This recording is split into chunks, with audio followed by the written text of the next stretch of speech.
Hey guys, Grant with Nick's Handmade Boots. Today we're going to be talking about the 1964 leather with my buddy Nathaniel from Craft & Lore. And today we're going to be talking about how he got his boots looking like this from this.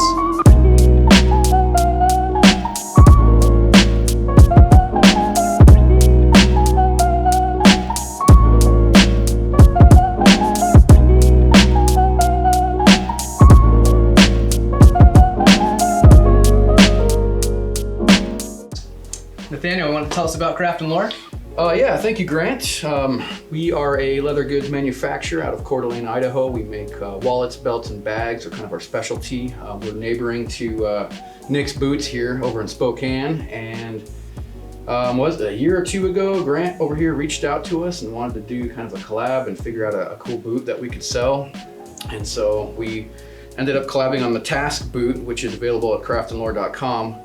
Made by the gentleman here at Nick's Boots, the old school way that we love, and they're just kind of a kindred business to ours with their approach to their philosophy in the business and how they build things, just rugged, built to last. So anyways, we can talk about this pair of boots, which has been featured all over social media. It's gotten a lot of attention. Everyone has been trying to guess what leather this is. That's right, man. We've had to be a little hush about it because we were unsure if it was ever going to launch or not, and I've been field testing it. So this is the 1964 brown. Yep. Just new to Nick's Boots here. What's different about how mine looks compared to how it comes off the roll here? It's just a beautiful, beautiful brown, and this has been hot stuffed with just pure beeswax from your local honey shop. You can walk in and buy a block of this stuff. Using a heat gun, you can apply it, and I think we're going to demo that today. Yeah, we're gonna get into it. Yeah, I think what's awesome about this boot is people have been asking what color is it. It's right here. This is how it started. You can see it on the upper here. Started out with this kind of really nice brown, but again, as you start applying preservative and beeswax, it starts taking on this amazing patina. It not only looks good, but the beeswax is also protecting the boot, which is key. So with that, let's get right into it.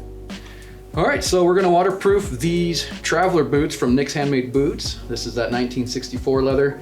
These got a lot of wear on them currently. They're dirty, they haven't been cleaned. So we're just talking about what we need, which is, first thing, pure beeswax. You can pick this up at a local honey supply store, but you can just grab it by the blocks in different sizes. This is plenty. I will tell you the bigger blocks are better because it keeps your hands free, or at least a little distance from the heat gun. You can get a heat gun at your local hardware store. You can maybe pull it off with a hair dryer, but it just won't have the heat and it'll probably take you a lot longer. And these really aren't that expensive, but check your hardware store for one of those. So first thing we're gonna do is we're just gonna strip the boot down, get the laces out, get the false tongue out, and we're gonna give it a wipe down just to get dust and debris and kind of clean it up.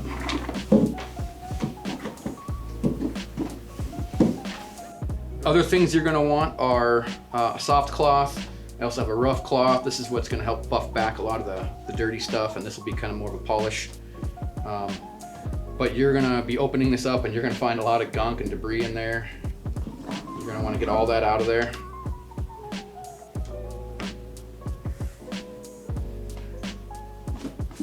Oh yeah. One of these helps get in those fine points where your fingers can't go. You'll also notice I have a wood box up on the table. This is also to protect the table from the heat. So if you're working on your dining room table, something to be aware of. Otherwise, a garage workbench is highly suggested for it. So I'm just cleaning debris off right now. I would like to address the matter of why would you beeswax when you could be using, let's say, a Nick's conditioner or oil. These are regular maintenance items that we use just to keep the fibers oiled and maintain their tensile strength. This is an organic tissue and it needs to be oiled just like your truck or your own skin in order to stay strong and stay durable. So these are things that you will still do even after beeswaxing.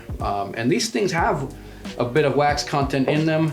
And the idea of using the pure beeswax is to just give it that deeper level of waterproofing in all the little potential water leaks for when you're tromping through, I don't know, a shallow brook in the mountains or something. So things to be aware of: don't burn your hand when you're holding the block. It's also helpful if you kind of preheat the block area where you're applying it. You are raising the temperature of the leather, but not to the point of burning. So you have to be very careful with the distance that you put this heat gun to the leather. You want to be able to warm up that leather enough that the fibers open up and it drinks in the wax. It's really important, guys, that you get all of that dirt and grit out of there. You don't want to push that into the leather, so you want a good clean surface.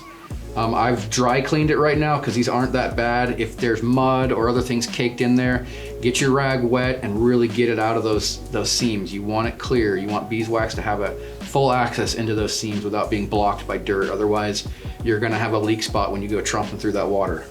It's better that you err on the side of less heat than to actually burn your leather. So feel it out, go slow, watch the leather. You will see the beeswax as it melts soaking in deep, and then at some point you're gonna see what they call wax bloom, where it cannot absorb any more wax and it just kind of forms on the surface. That's when that area is fully done and you can move on to the next spot.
Like this would be maybe a first coat or an initial coat. You can put on additional coats and it will really reveal itself on the surface. Right now the wax is not sitting on the surface, which means it's gone into the leather. You can kind of see here where this has taken on its first drink of wax, not so much down here. So I haven't gotten in there, and you can tell by its lighter color. So I'm gonna come back in there. Some spots are so hard to get into, you almost have to drip the hot wax down into it.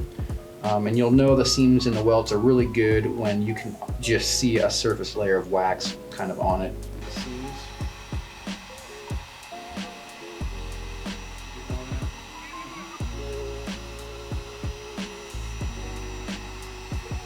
Something worth noting is that Nick's boots are already extremely water resistant due to their stitch down construction method, which not a lot of boot makers do. And I want you guys to know that this beeswax is just kind of that extra layer as it kind of fills needle holes and just gives it one more level of reinforcement. Some people beeswax their boots purely for the function, others because they want the look. So be aware that once you do this, there's no undoing this, and just kind of be happy with what you get. Don't take it too hard if it doesn't come out exactly like you like. For those asking how you can make this happen for you, you can go down and support your local apiary and buy just pure beeswax. Beeswax is really good for leather. It keeps it supple. It keeps all of the enemies of leather out, like dust and water and moisture and things you don't want. So it is a good preservative as well. We would still recommend occasional treatments of the Nix conditioner or boot oil, just to make sure the fibers do stay supple. All right, here we are comparing the before and the after on the two boots. You can see already how much darker the waxed boot is. You'll also notice that as it cures and dries, this one's still kind of warm, that it will get a little more firm. So it's gonna kind of get a little more firm than its natural supple state as it starts. But you'll also notice the wax really kind of fills in some scuff marks, which it will add as a protective layer against some of that stuff too. Even though they're both waxed, this one definitely looks more rugged. I've got about 2 years of hiking around in this boot and doing a lot of hard work, so you can already tell how much darker it is than this leather, which I only have about 6 months of wear on the Travelers over here. But what do you think? Does one look better than the other? One's more water resistant than the other. Nathaniel, that was awesome. Thanks so much for showing us that demonstration. Everybody check out Craft and Lore. Take a look at their YouTube channel, give them a like and subscribe. And if you guys found this video helpful, go ahead and give us a like and subscribe, and we'll catch you on the next one.